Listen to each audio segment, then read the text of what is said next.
How to add a Discord link to your YouTube channel. This tutorial shows you how to create a permanent invite and attach it to your channel page.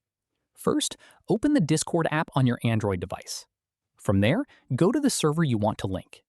After that, tap the server name at the top. At this point, tap Invite. Following this, you'll notice your invite link expires in 30 days by default. From here, tap Edit Invite Link. At this stage, tap Expire After and set it to Never. Following this, check Max Uses and make sure no limit is set there either.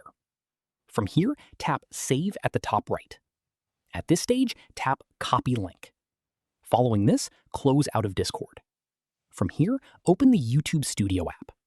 At this stage, tap your profile picture. Following this, tap the edit icon next to it.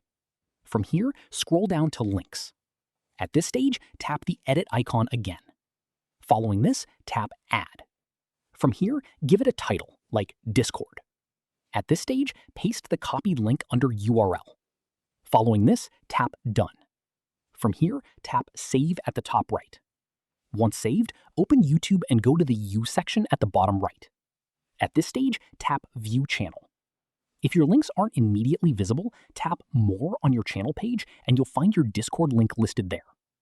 That's how you add a Discord link to your YouTube channel. If this helped, drop a like, subscribe for more Android tutorials, and hit the bell so you don't miss the next one. Catch you then!